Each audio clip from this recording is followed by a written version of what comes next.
I'm Cheryl. And I'm Naima. We're three Black moms.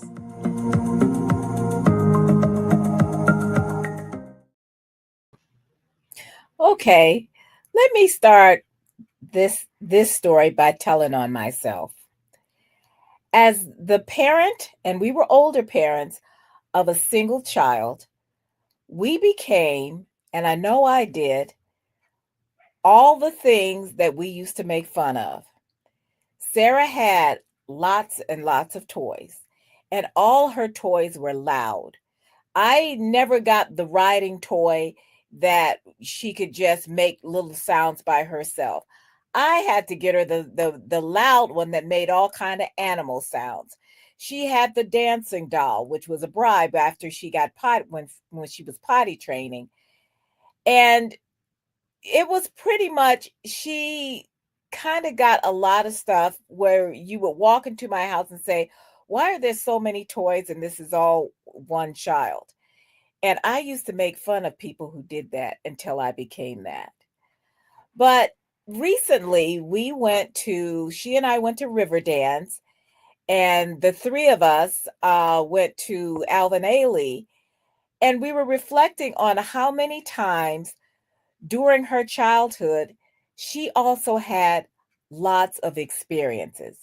Now, don't get me wrong, she also had a lot of lessons. She had piano, voice, dance, gymnastics, baton, um, ice skating briefly. She had a lot of things that some of them were expensive, gymnastics, dance, and some of them were not, like ice skating lessons or baton lessons. Those things weren't that expensive.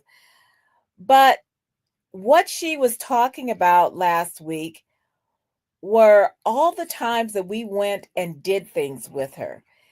And I asked her in preparation for this show, well, what do you remember? What did you like about those experiences? And she says, well, Dad used to take me to a lot of parks, and I like that because she said, don't let me be a hypocrite because I also got a lot of stuff too. But I used to work nights and Sean worked days. So when I would pick her up from daycare and bring her in sometimes, or before she went to daycare, I would bring her into work and he would take her home. And a lot of times he would stop by different parks on the way and let her play, blow off some steam. And she remembers those things fondly. Now she's in her mid 20s now, but I think that there are just a few toys that she remembers. Maybe the the Game Boy that we got her for when she was traveling, and she said because we didn't she didn't have a tablet. She was a little before the tablet kids. But sisters, I want to talk about all the things that we can give our kids that aren't expensive toys. And sometimes it's just spending the time with them. And that's what she remembers. And even now, that's what she wants to do. She wants to spend time with us. Yeah, I think The that is experiences that's the most. stay in your mind forever. I look back myself and I'm remembering every summer, Mama and Daddy took us to Riverview, and Riverview. those rides were so much fun. And I remember seeing Aladdin's Castle and wanting to go in there, and Mama would say, "No, you're too young. When you get old enough, you can go." And then I remember the year that Mama said I could go to Aladdin's Castle was the year that they tore Riverview down. And I was so disappointed. And there are just so many things that we did as a family. You know, that line, "Are we there yet?" Well, we would go down south to Grandma and Grandpa's house in Alabama and West Virginia and be on their farm and try to chase down the kittens and the great breakfasts that Aunt Annie B made, and watching Daddy come back from the lake where he had been fishing and bringing home all these fish. And I remember him being scared of turtles. And those days just have such fond memories. we did stuff. We had toys, of course, but our outings were just memorable. Going to the zoo every year and experiencing some different part of going to the zoo. And I think even my own kids and grandkids, they remember the fun things we did as a family when we went places. Feeding the giraffes was a major experience, and they're still talking about that. And going to the pool and being with other kids for like maybe a birthday party or something. They all remember the birthday parties. I remember there was this one with my grandson. He's still all into dinosaurs, and they had a guest come in with a giant dinosaur puppet on her arm, and she said, "Oh, this is a baby stegosaurus," and all the kids were all screaming and running around waiting to pet it. That's something that my grandson is going to remember forever. Those things are so special. I think it's the time that you spend with your children that they remember more than the things that you brought them. If there was anything I would advise young parents today, don't think just giving your child a tablet so they can sit somewhere in a corner and amuse themselves is going to be good enough, because what happens is they don't really develop imagination. Number one, I mean, if you have a toy that's doing everything for you, what do you need imagination for? So the best thing you can do is give your child experiences, because they're going to remember and they're going to develop a vocabulary as they describe it. I mean, how many words you need to know to talk about something you're watching on a screen? Not a whole lot. But if you can talk about when you went someplace, the water park, all kinds of visual stimulation, it really helps develop a child's intellect when they have memorable experiences, when they go places and they notice things you would never even think of. And they remember a lot of the sensory experiences. And with Zakia, we like to travel with her, and we would take her places. And then she really developed a bond with her grandparents, because Daddy had this routine I think he was one that picked her up from daycare, because both Sultana and I, we were out working and so forth. I think that's during the time we were working on the books. And so he would pick her up from her preschool, and they had this routine. He'd take her to McDonald's, and then, might go some other place and things like that, or park or whatever. And she remembers that, and they really bonded during that time. And when I would take her out to a park, or we'd walk down the street, and certain people's homes that were famous might live along certain blocks. Oh, this is so-and-so's house, and that kind of thing. So she remembers the time spent. And then when we went to, in her school, Betty Shabazz International Charter School, they did a lot of creative things. They had sleepovers. They had a sleepover I think it was at the Museum of Science and Industry one time. Yeah, that was different. They had a sleepover at the school where they did a lot of games and all kinds of, activities there, and a lot of parents were involved. So she had a rich childhood of travel to different places. When we would go to our annual, religious conventions and go to different cities. We went to Philadelphia, went to, we had friends that we go visit. They lived in Wisconsin, Milwaukee. So I think when she remembers childhood experiences, it was more of the time spent, more of the people that you go to. But Chicago has got so many things to do. And I know she's the same thing. Well, probably, sure, you're probably just like I am. You don't do the tourist things in your city until somebody comes to visit. So we would do the tourist thing that somebody that didn't live here would come to visit. Take them to Sears. Well, it used to be Sears Tower. It's going to always be Sears Tower. Willis Tower. But Sears changed it back. It is now Sears Tower. Oh, did they change it back? Yes. They called it Willis Tower, I'm sure. Willis wasn't working, yeah. So, yeah. So, taking them to the top of that, the different things that they would have. They've got boat rides here. So it's all kinds of activities. And then the museums that are just world famous. I think every school, all if your school's worth anything, you're going to take your children on field trips to all these world class museums that Chicago has.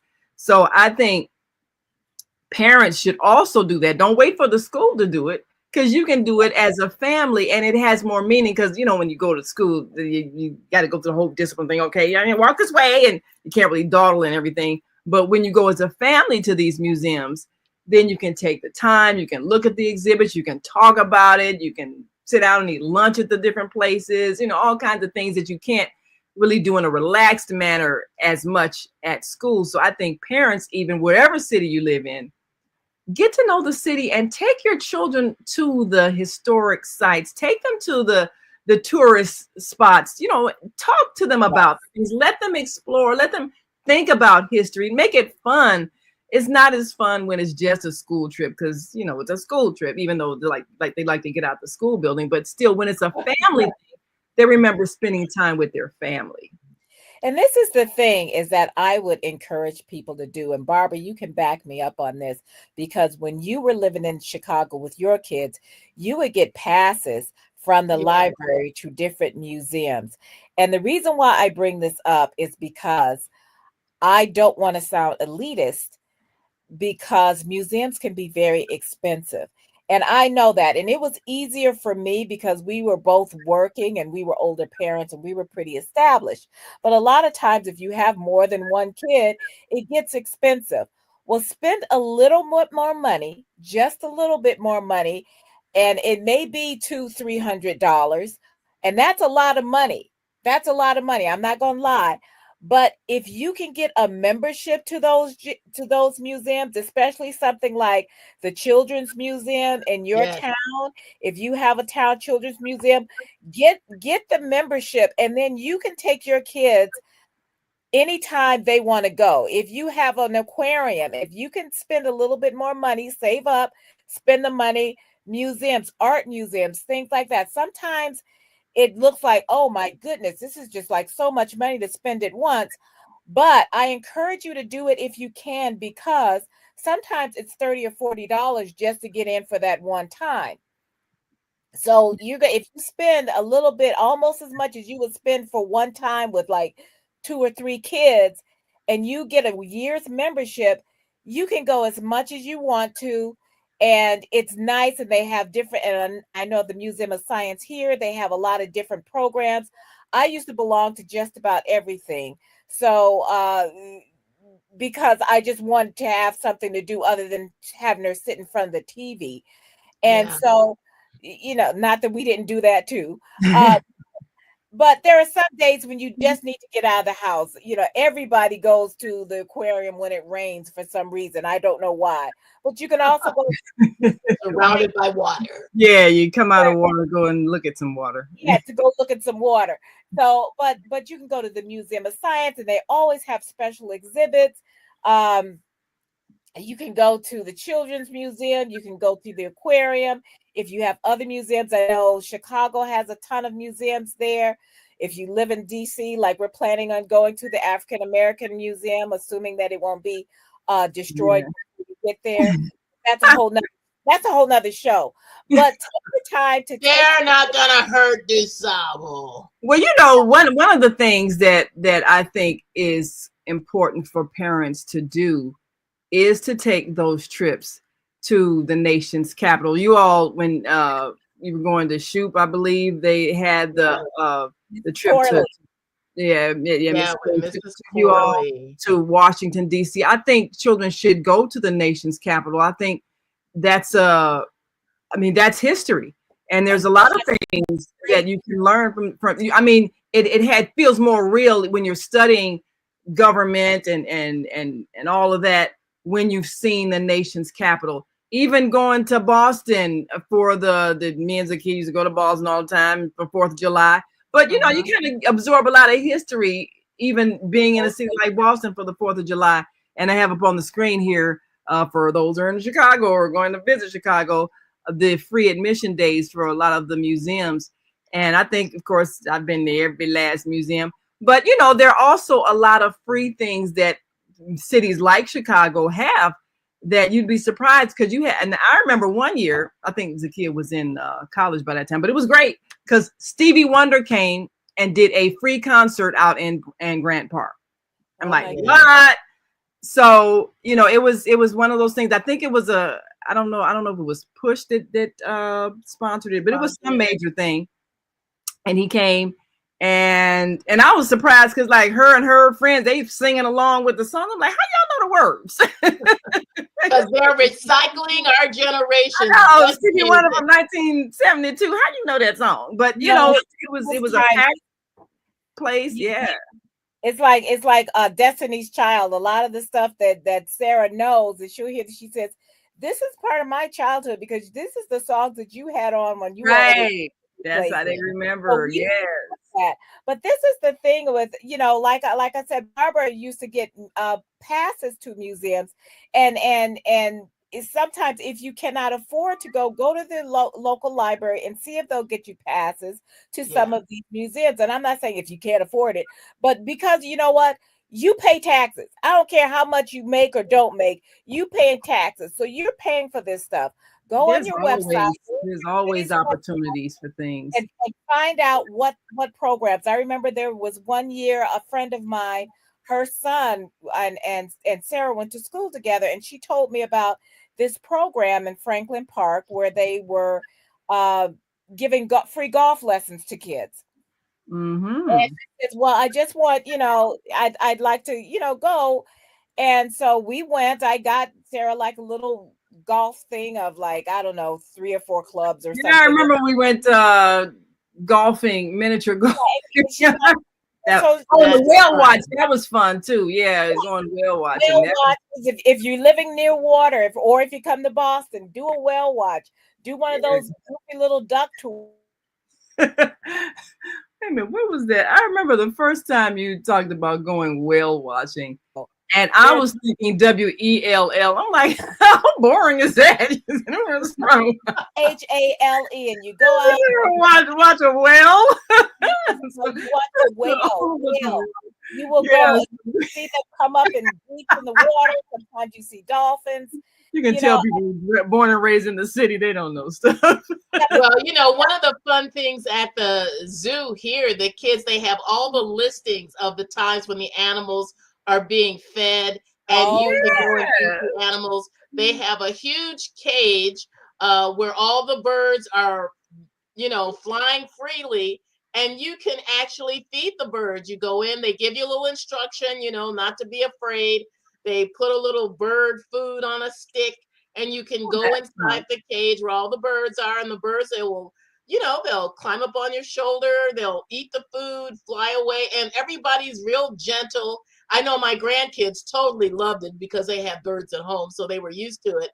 And that kind of activity really gives kids such joy. They got to feed all kinds of animals while they were there.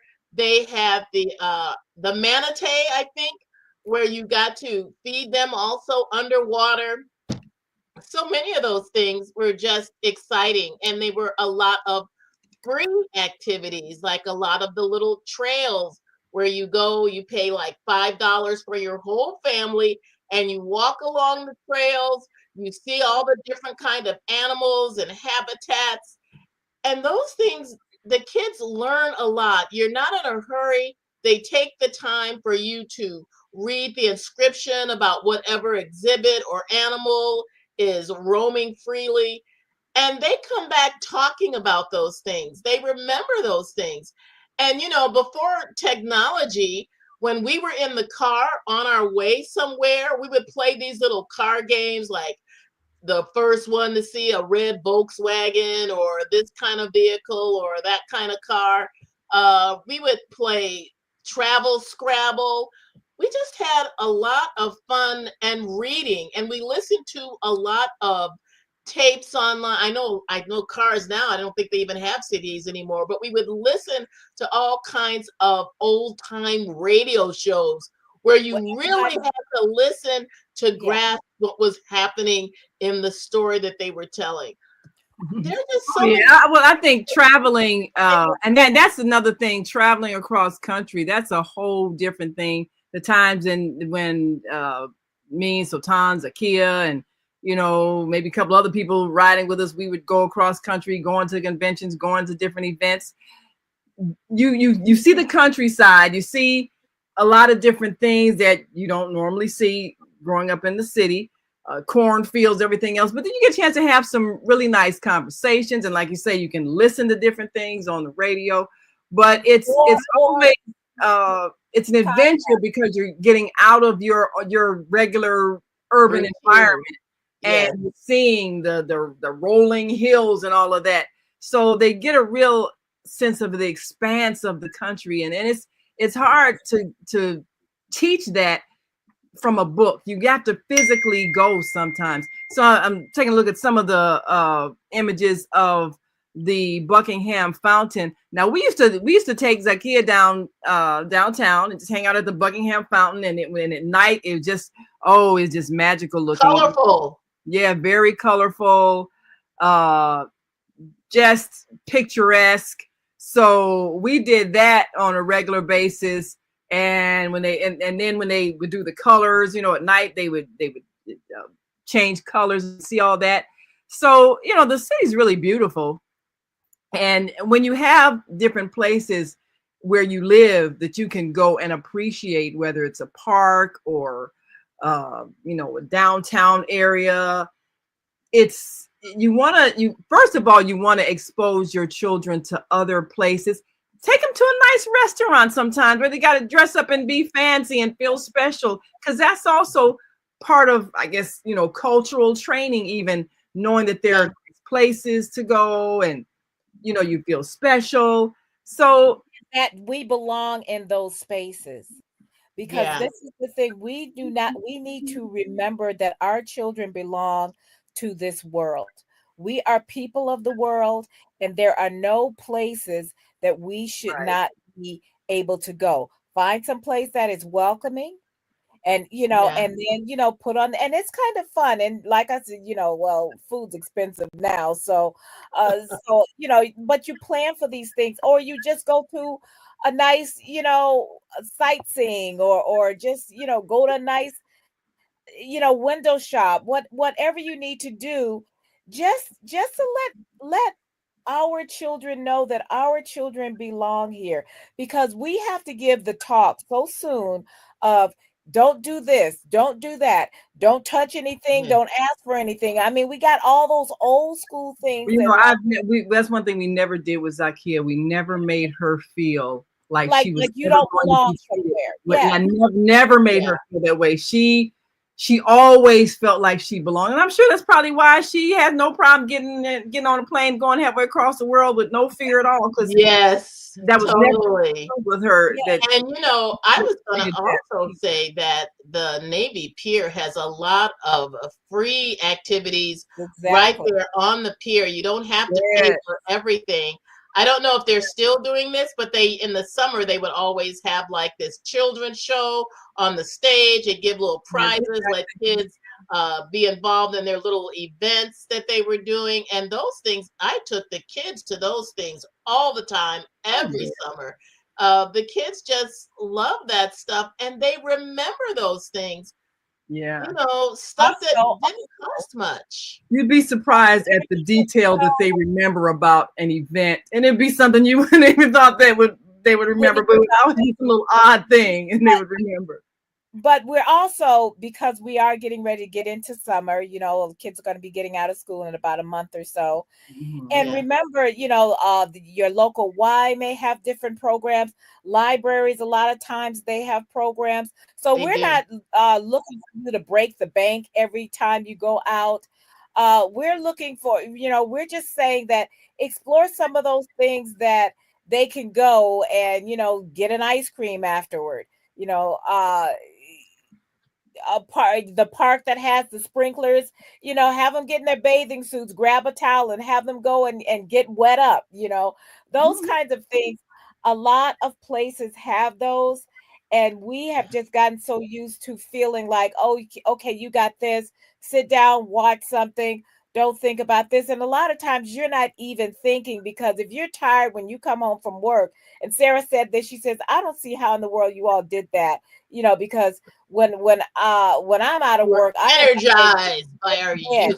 But youthful children. we were older parents, and I did not want us to be old parents for her. Yeah. So, yeah, Sean would get off of work, and he's done 8 hours or so, and he still had to take her somewhere. So he'd take her to the park. Then she'd go to 99 restaurant and sit and do her homework, and had her favorite waitress, and the whole thing. So we weren't big cookers, and I still ain't. He still does more cooking. But But those things that you remember the times, you remember maybe the time you did do a cookout in the backyard, or you remember, going to a friend's house for a cookout. You remember, all kinds of things. The thing is, they remember the times that they laughed. That's what impressed when me. they laugh, when they And Juneteenth is coming up. A lot of neighborhoods have special events for Juneteenth. I know here in Florida, they have like the market space where you can go. You see all of the different activities that are available for kids to participate in. Something as simple as face painting, because I've done face painting at these events, and the museum that is attached, where you see all of the historical African American inventors and physicians and architects. All these people are just lauded, and it's highlighted during the Juneteenth celebration. And it isn't just on that one day. They make it be a week or two long event, so everyone has a chance to go out and support their local businesses, meet other different entrepreneurs that are starting. I've gotten some of the best jewelry I've ever owned at these Juneteenth celebrations. And these things are often sponsored by different family groups in the neighborhood that have decided to get together to give their kids something different and unique and special during the summer months when they're out of school, and they want to give them some kind of routine that gives them good memories of their times at home. They're good memories of their times being out of school, things that they do that they don't ordinarily get to do. Yes. Yeah, that's true. Now, one of the things that you mentioned, Juneteenth, of course, we have the world famous DuSable Museum of African American History here, which I think is definitely a must. People should make sure their children have some wholesome history, especially if they are able to go and see some of the exhibits. And we of course do a lot of events at the DuSable Museum, but also that's a place that, well, we've done book signings there because they carried our books, but they have a lot of special displays and events, performances, and even the grounds there. They have the African Festival of the Arts in that area every year. So a lot of different neighborhood festivals that go on, a lot of vendors, a lot of cultural things. So I think people, like you say, you can always go online and look and see what is happening in your city, so that you can take your children out of the neighborhood sometimes and see something else, meet some different kinds of people. They can learn some things, and they can experience history in a lot of these events. So, I think parents have to kind of see what's going on. Like you say, the summer's coming up. A lot of different things you can do. Do not have your children just sit at home and watching TV or sitting in front of a tablet. Do not do that this summer. They need to get out. I want to jump in because we do have to go. But I want to say also consider maybe a block party. I mean, you can get some of your neighbors together. It's usually not much for you to call the city and have them block off the street. Have maybe a bouncy house. Sometimes that doesn't cost that much if other people pull it together. I used to get a bouncy house when we used to do church activities, and it'd be like 200, 250 or something.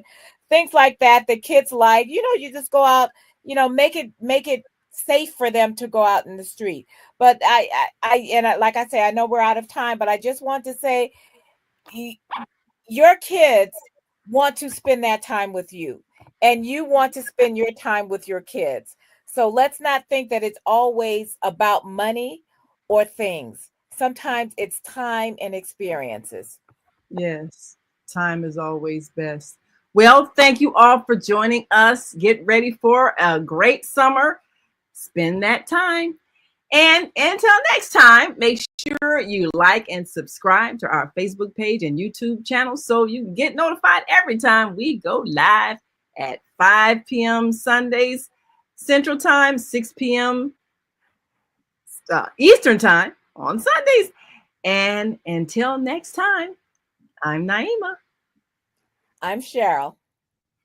I'm Barbara. We are 3 Black moms.